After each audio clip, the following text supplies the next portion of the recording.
Innovation for Impact, Frontiers of Health Innovation. I'm Yuki Hasegawa, General Manager of Tohoku General Headquarters of the Yomiuri Shimbun, Japanese newspaper, moderating this session today.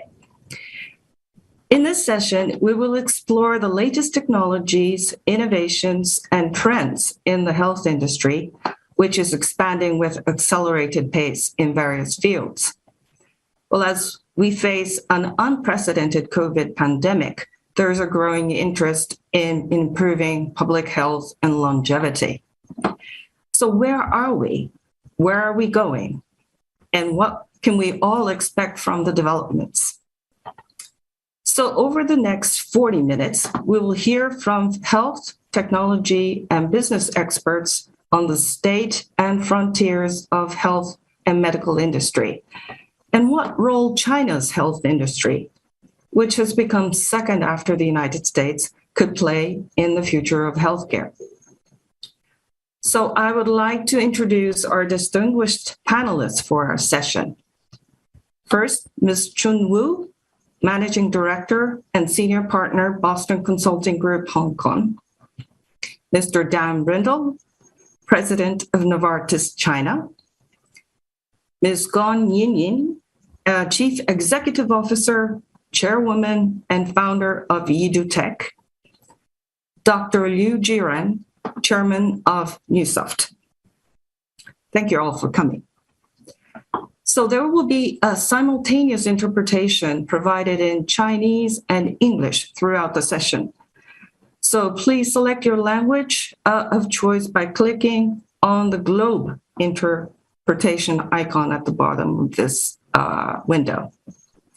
I would also like to remind you that to use hashtag #NewChampions22 when you share about this session on social channels.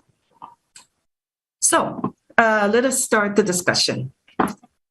The first question is for everyone.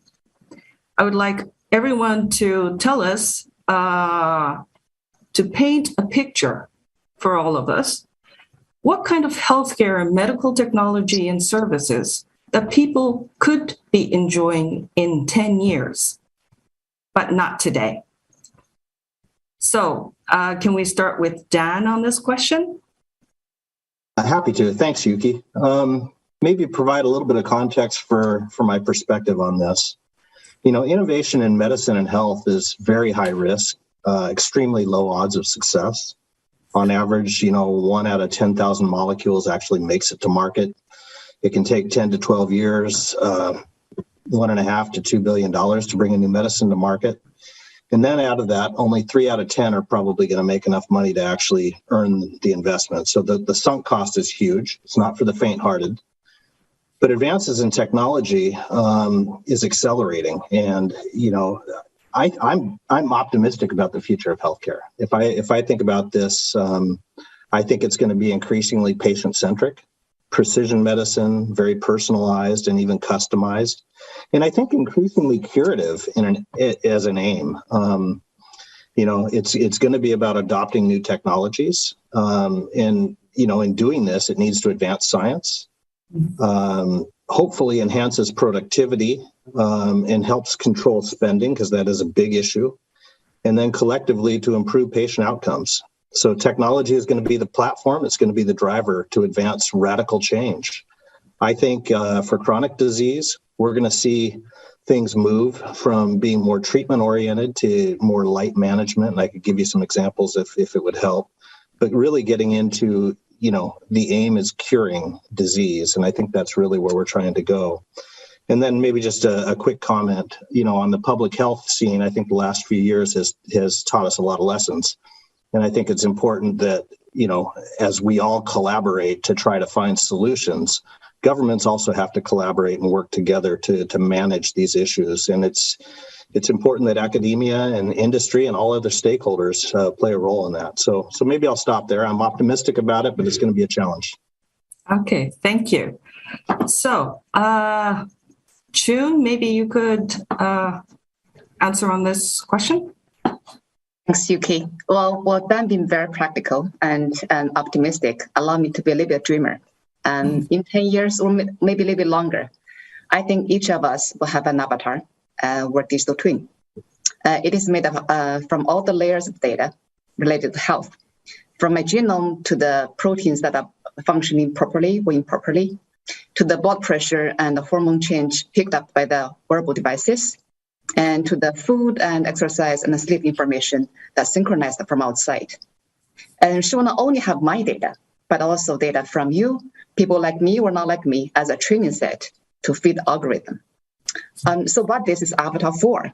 And I think this is where she is, the basis of the precision medicine, what Dan just mentioned about, or health management.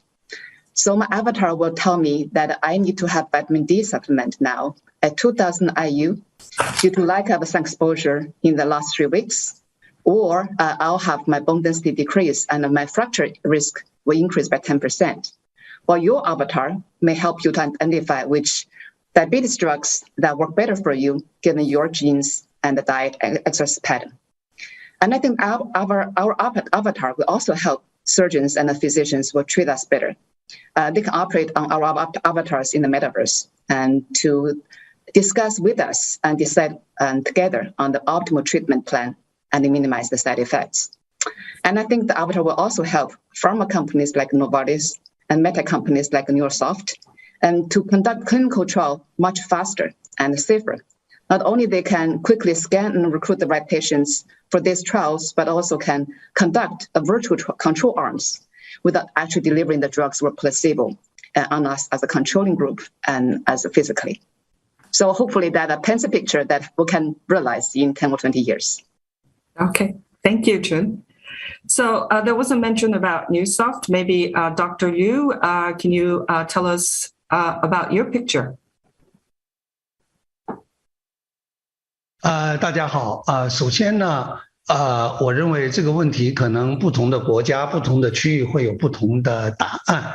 那我如果就从中国这个区域来看，我觉得未来10年或者我们希望来得更快，能够解决医疗公平性的这个问题，是一个很挑战的问题。像中国这么大的一个国家。我们的医疗的资源主要是在最大的城市的，好的医生都在北京和上海，还有一些大的省会的城市。但是我们看到很多的人生活在2线城市偏远的地区，他们这些地区呢，可能这个吃的也不错风景也不错，但是寿命并不长。一个原因就是当遇到疾病和紧急的情况的时候，得不到及时的救治。所以我认为能够使所有的人获得公平的医疗，这是一个国家在发展过程中要解决的问题。当然，如果从全球来看，我们看到亚洲、看到非洲、看到欧洲这个可能每一个区域的医疗公平性都是不一样的。我认为这是一个问题第二个问题呢，就是精准的医疗这是刚才我们谈到了元宇宙也好谈到我们今天用数字化的技术来解决这些问题。那我们的医疗的形态过去特别像 art 像艺术。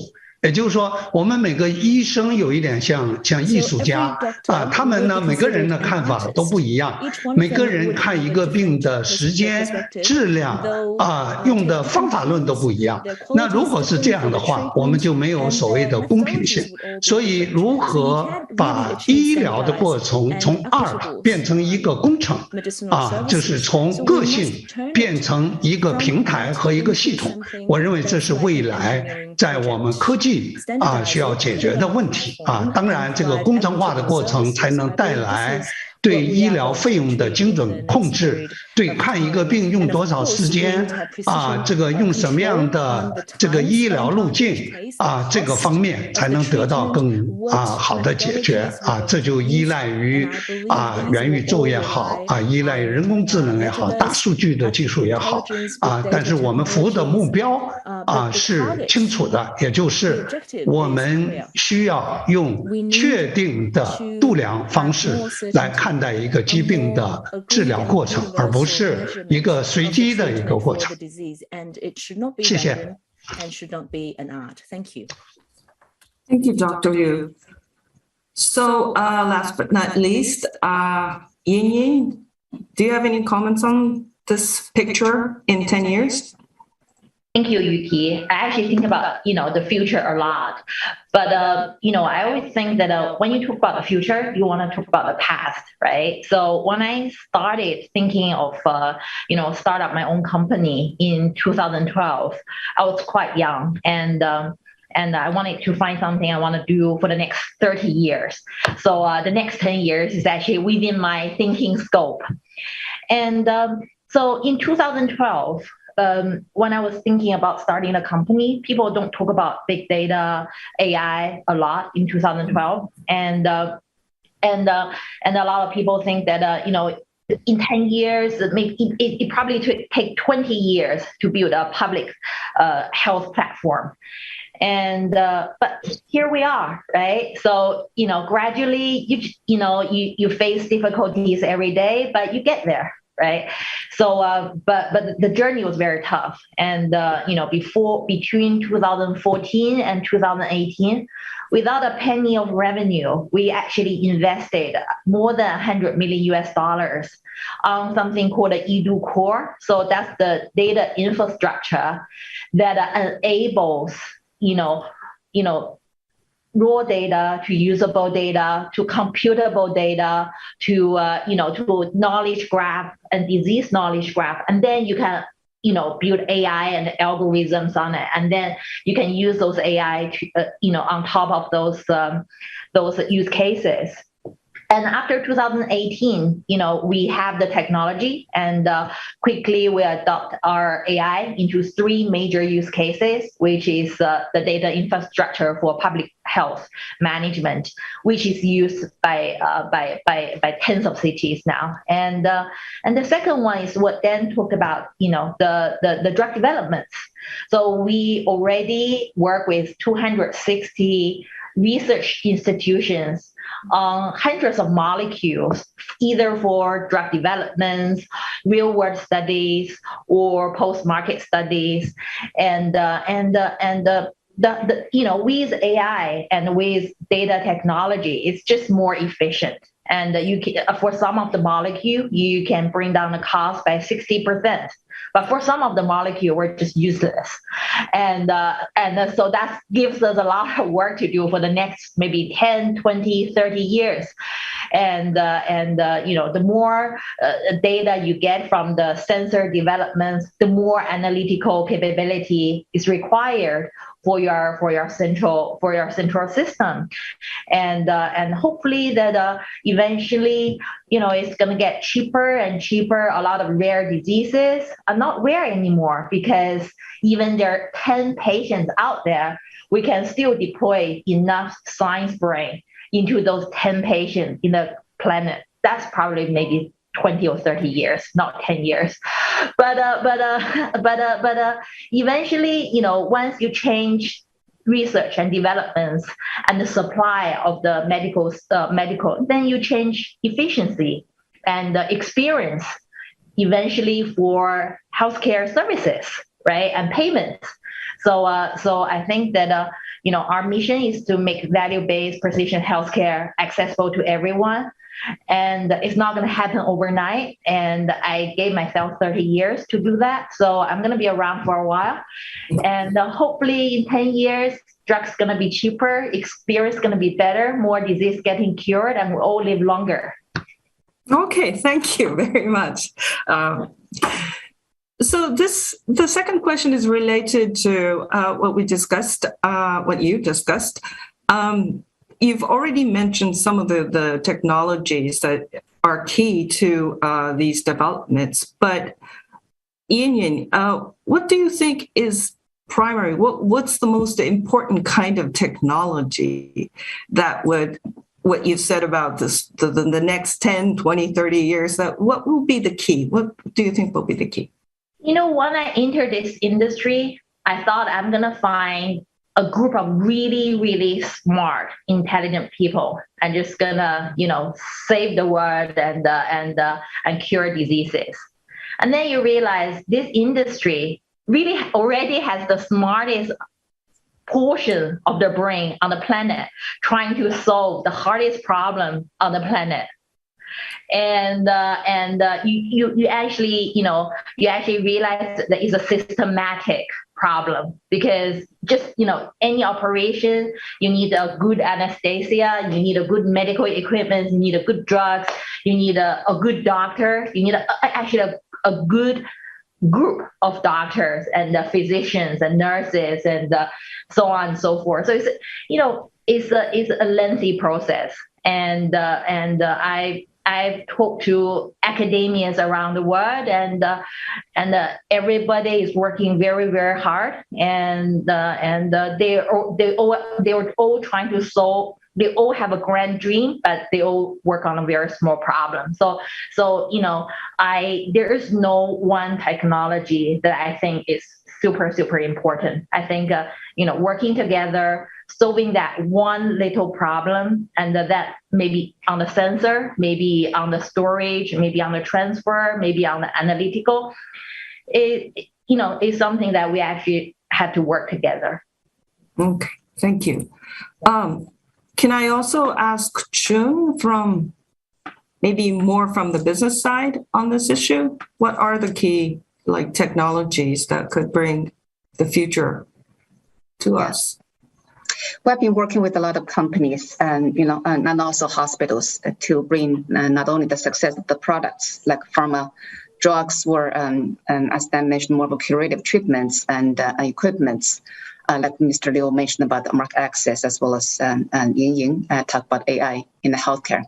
What we see, I think, is the technology come from two sides or two angles. One is biotechnology, BT. One is we classify it generically as IT, right? It's a BT IT. So from biotechnology, I think they're going to be still advanced in every field, every therapeutic areas, and every modality. But if you look at the most unmet needs, I think in basic research, immunology and neurology, will make a tremendous progress compared to other therapeutic areas. For example, advance in brain sciences will alleviate depression, improve motion coordination, alleviate so-called phantom pain perception, etc. So which these can hard to be realized or treated by traditional therapies. Beyond basic science or basic research on translational medicine, big part of biotechnology development these days are focused on gene and cell therapies. So as Dan mentioned again, there's more and more curative treatments now, or at least that's the aim. So this cell and gene therapy, and they treat or prevent diseases by correcting the underlying cellular or genetic problems. So they have great potential in treating the rare diseases and oncology, immunology, and later on more complex diseases. So these are from biotechnology side of angle. And from IT, and we just mentioned a couple of this technology already, but we have worked more and more these days with companies at the forefront of technology, including artificial intelligence, blockchain, and robotics, Internet of Things, and sensor technology, metaverse, and quantum computing. So these are not only applied to healthcare, but also other industries. But within healthcare, in a specific application or situation or use case, this technology is also helping the healthcare to advance the aims of curative prevention and better access to healthcare. Okay, thank you.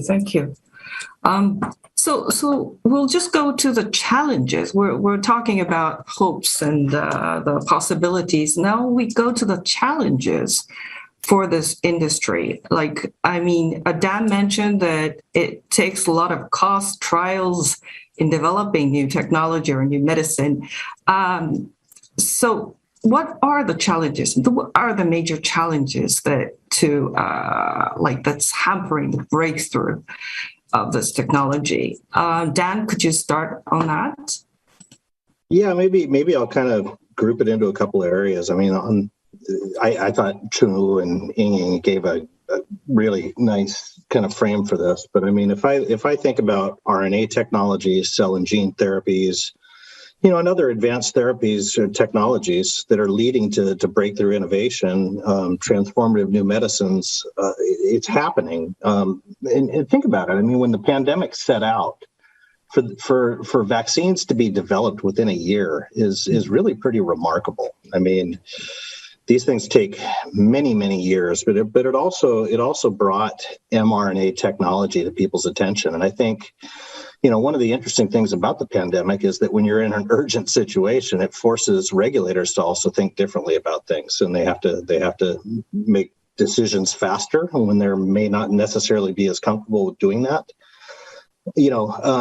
Less well known, mRNA is one of only many RNA technologies. So what's really interesting is the technology itself is capable of much more. So I think this is going to be, it's been researched for 20 years, but I think RNA technologies in and of themselves are going to completely transform healthcare. One RNA technology with a promising future is small interfering RNAs, or siRNAs. The way this works is actually pretty cool. It's really elegant. siRNAs are kind of a small fragment of a longer piece of RNA. So unlike mRNAs that are used to introduce something into the cell, the siRNAs are used to block something that's going on inside of the cell. So, I'm excited about the power of technology because it opens up the possibilities of tackling things that we call undruggable targets in the world of drug discovery. So they can be administered less frequently. And it makes the possibility of giving patients much more convenience and hopefully having a much larger impact on public health. On the digital side, when therapeutic tools help us reimagine medicines, the digital tools help us reimagine how we conduct R&D, how we operate. They bring ways that we treat patients to increase the health of millions of people. And, it really changes the way healthcare is delivered. So, as we look back, I mean, how have these trends kind of changed things? We've seen breakthroughs in the applications of digital technology to healthcare, cutting edge artificial intelligence and robotics in the operating room, diagnostic algorithms that use big data in primary care, and products to engage with customers, patients, internet hospitals, et cetera. If I just think about the Shanghai lockdown for a minute, we all, or some of us went through that. What was really interesting is how the digital applications really helped make sure that patients were able to get medications. It's remarkable. And if I think the advances that have taken place in China in the healthcare system, in the 20 some odd years I've been working in this industry in China, in some ways far more than my own home country, the United States. So I think there's a lot going on. What I'd like to see more, frankly, is systems coming together rather than operating in isolation, because I think that's where the real power is going to come, is through collaboration and working together. So, those are just a few thoughts. I'm interested to hear what the others think. Okay, thank you very much. Dr. Liu, could you give us some insight on this topic? 首先，我认为面向未来的一个很大的挑战是我们所面对的健康医疗的生态，这个生态十分之复杂啊。And in fact, the collaboration across the different parts of the ecosystem has not yet been achieved. It's still far from what we expected or hoped. About 30% of the hospital's informationization has been done by Newsoft. And the medical care system for China, 40% to 50% had been worked on by us. And you can see every specialty, every department, and every hospital, they don't even speak to each other in terms of data. And the treatment of one disease, when it needs to go through different departments, there is not an available consensus or connection. And in a country like China, we don't have a lack of data. We have a huge amount of data coming from the trials and treatments of doctors, but the understanding and interconnectivity of the different data sets would be the key. At the moment, that's the biggest challenge. So a specialist would be looking at one type of disease, and that disease might be caused by other reasons that are quite far from what their daily knowledge is. So sometimes we look at a blood test result. What is the relationship between this result and the imagery tests and the DNA tests? What one drug does to a person's body how would it impact on other systems in the same human body? There needs to be collaboration. There needs to be communication between different departments in a hospital, between medicine and medical services, and so on and so forth. If there is no close collaboration, we don't have efficiency, we don't have precision, and we don't have best practices. And the goals we have been talking about, equity, homogeneous medical services, these will not be achieved without the support of the data. But when we can achieve that, then the medical industry then becomes a computing industry. It relies on a huge computing power. It relies on artificial intelligence, big data, and then we'll be able to find the best practices, the best methods and treatments within the shortest period of time, and then we'll be able to talk about equity. Okay, thank you, Dr. Liu. I think Dr. Liu touched a lot on China's role here. I would like to move on to China, since we are having the new champions meeting. So, Dan, could you kind of describe the landscape of the health tech innovation and China's role in it? Yeah, so honestly, this is one of the coolest times to be in China. I mean, I've been working in China in this industry for the last 20 years. And so I've seen it transform. When I came, it was largely pretty much a very inefficient kind of generic driven industry. The government has had remarkable kind of far-sighted policies to drive the industry toward becoming an innovation industry. And we're starting to see that take place. I mean, you have a combination of repatriation of great scientific talent. You've got access to capital. You've got, really, really ambitious scientists and entrepreneurs coming together. And I honestly, some of the things that I'm seeing in China, I haven't seen anywhere else in the world. So when you got platform companies coming in and helping kind of find new solutions for patients, I mean, there's so much going on right now. It's really, really quite remarkable. And I think we're going to start to see, it takes time for these things to adapt. But I think what we're going to start to see is really significant improvements in patient outcomes. And, one of the things that, as I look at, Chinese innovative pharmaceutical companies, I think one of the limiting factors right now is that they're primarily going after the China market. But I think where the interesting points of collaboration for companies like Novartis is that we can also help them go global. So we've had, recently we entered into a partnership with BeiGene, which is an oncology company, a Chinese oncology company, very impressive company, to take a product that they have generated for the China market. And we're helping them take that to, the U.S., Europe, and other markets around the world.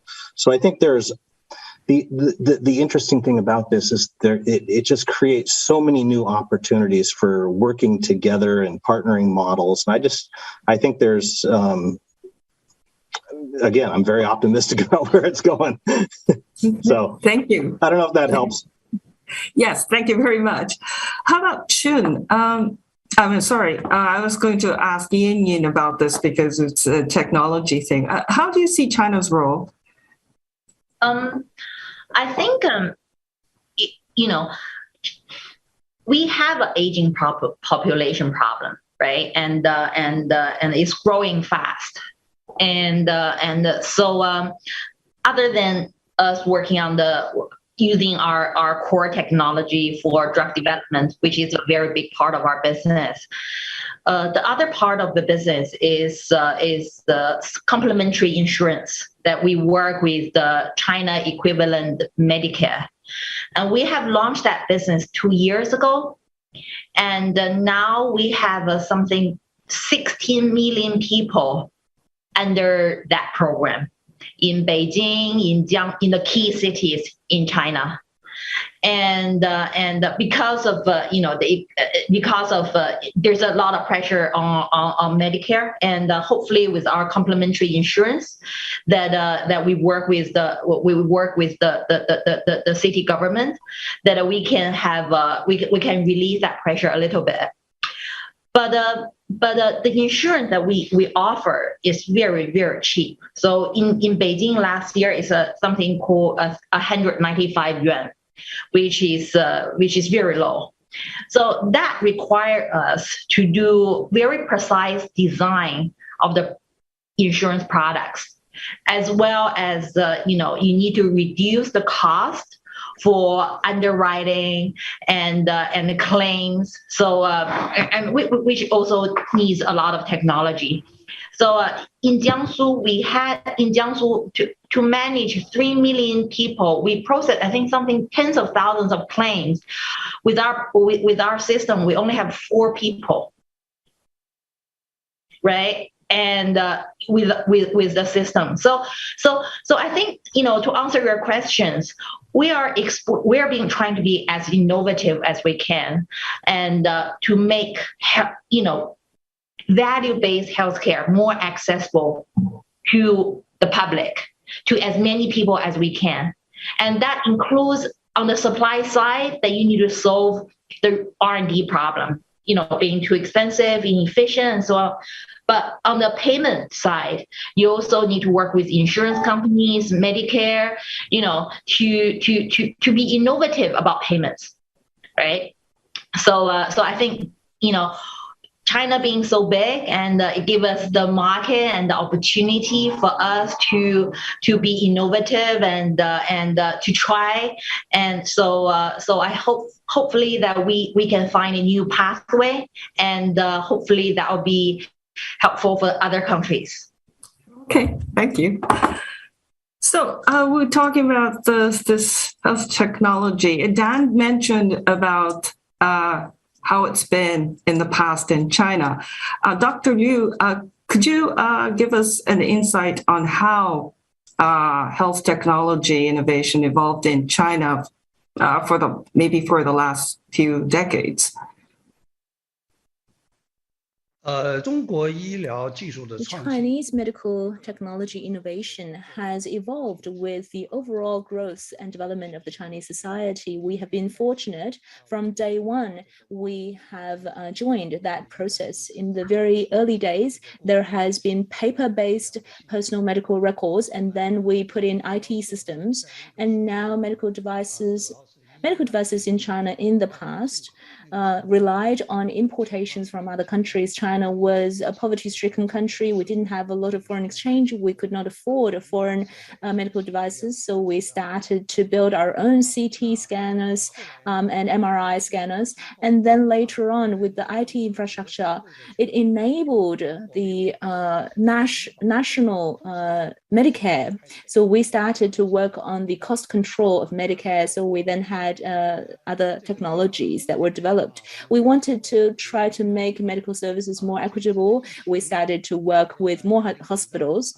The pandemic had given us a lot of pressure. We have built majority of the PCR testing systems, including the one in Shanghai. We were under such big pressure because we had never envisioned there would be a need for tens of millions of people to get a PCR test on the same day. So we were under so much pressure, and we've tested 10.4 billion people PCR tests for so many people. Like Dan said before, we are so excited to be working in China these days because we have new problems every day. We need to solve those new problems every day. And this is because the Chinese society has grown and developed. And today that society offers us this many problems. And we need to make medical services more precise, more homogenized, and more equitable. And we need to create a more harmonious ecosystem. Dr. Wu talked about metaverse. Metaverse is also a main direction for us. We want to have more precise surgical measures and surgical devices.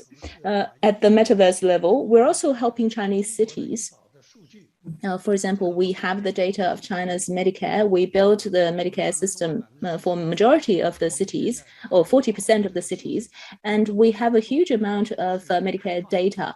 And we're going to open up that data to third party, commercially, to drug developers, to insurance companies, so that we can build an even better ecosystem. I believe that the big opportunity for China comes from overcoming the difficulties and challenges. The next problem will be aged care, because we do have an aging population. The country cannot afford so many institutional aged care. So there needs to be community-based and home-based Medicare aged care. We don't have that much money. We must also look at the experiences from advanced economies. We want to spend less money but achieve better outcomes. All of these problems can be or should be resolved with technology. And so technology really looks at challenges and difficulties as an opportunity, because that points us to the way for future development. Thank you, Dr. Liu. June, do you have any comments on this development, the involvement of technology in China? Yeah, and as a consultant, we like to put some structure into no matter its history or its perspective on the future. I think, combining what everybody has said, we fully agree. In China, if you look into product, and no matter it's drugs or medtech, we can have a relatively clear phases. We put into 3 phases of development. I'll come back to the IT or ecosystem that Dr. Liu just mentioned, which is much less structured. On the product side, we have 3 phases. The first phase is from me to type of a fast following. The second phase is me better type of incremental innovation. And phase 3 is the breakthrough that changed the traditional treatment, right? No matter well, I've actually done systematic analysis for both pharma and medtech products. A decade ago, fast followers predominated R&D in China. And even for multinational companies in China, a lot of them just bring in products being approved overseas, in US or in Europe.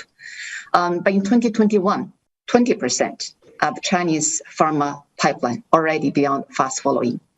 And they're working on new combo, new delivery system, new molecule, even new biological targets or mode of actions, right? In medtech, we analyzed all the products that have entered the registration green channel that typically have an innovation label, and found that a fast follower took 50% in 2014, and that dropped to 26% in 2021. But these are relatively, we are very confident that China, and not only being fast evolving, but also keeping the momentum and poised for a bigger breakthrough.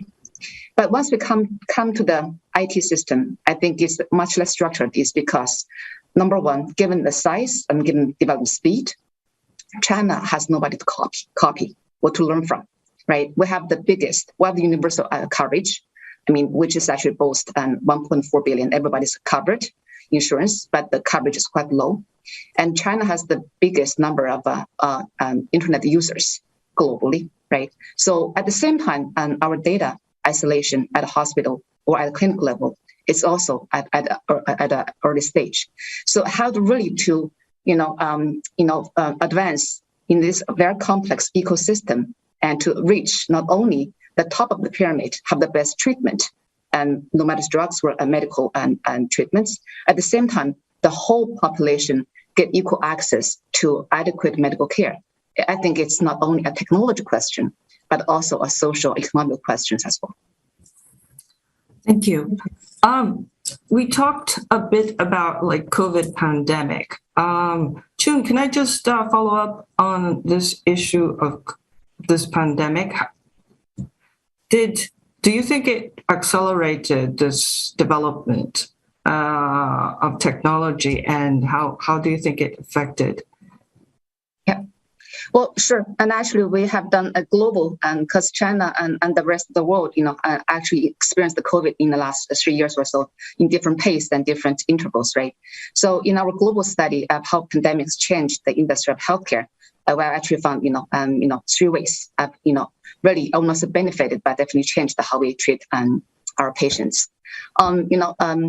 Dan mentioned about mRNA, the COVID-19 vaccine, which was approved, within 1 year, which is remarkable considering how long we typically develop a vaccine. Takes 10 years or even longer, right? And even on the treatment side, and more patients' journey start with digital interactions now. And our global study shows that current use of telemedicine is 11 times higher than that before the pandemic. And 2/3 of the medical institutions believe that the popularity of online consultation will accelerate in the next 1 to 3 years or so. And up to 60% of basic patient interactions will move online in the next 3 to 5 years. So that really has fundamentally changed how we look at some of the treatment steps we have to take. Typically, everybody, especially Asian, like to flock into the hospital and have a conversation with the physicians face to face, right? But even that is also changing.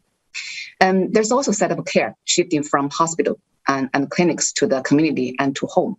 And nearly 30% of the medical institutions said that remote patient monitoring services have become a new norm, while only 12% of the institutions held that view before the pandemic. So not only patients want to do more and more, will have to do more and more, use telemedicine, physicians and institutions also take that view as well. Okay, thank you. I think we're kind of running out of time. I would like to go to the last question, if it's okay. We talked a lot about collaboration and communication across the industry and also like the countries, the governments. And so, and we also talked about like how we could deliver these services to all the people.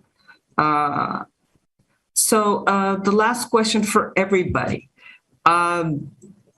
please be quite brief so that we can finish on time, but what are your thoughts on like the collaboration? What can collaboration bring to innovation?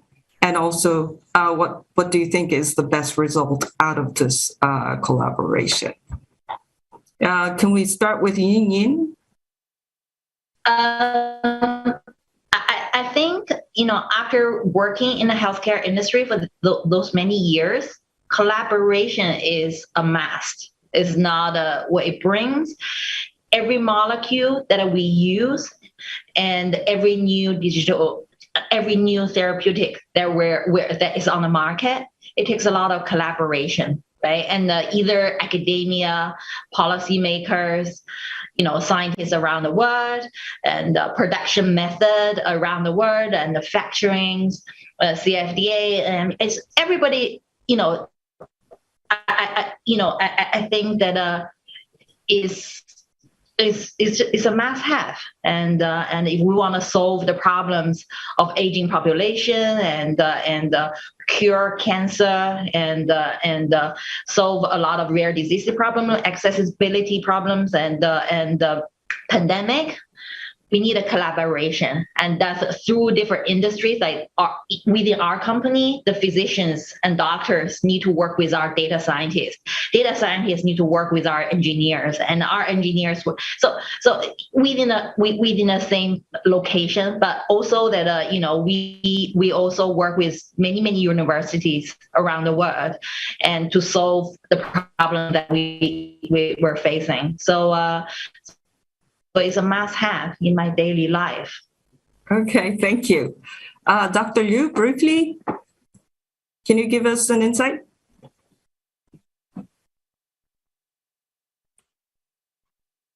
Very well. My apologies. For some reason, my camera is not working. I don't know if you can hear me clearly. Collaboration in technology, including R&D and medical services. This is very, very important. Our modern services have now received about 20% of our business from overseas market for Newsoft, and our medical devices are sold to around the world, and we must look at how we can supply data training, data services to our global customers, including those customers along the Belt and Road. And we're now working with Central Asian countries and in South America.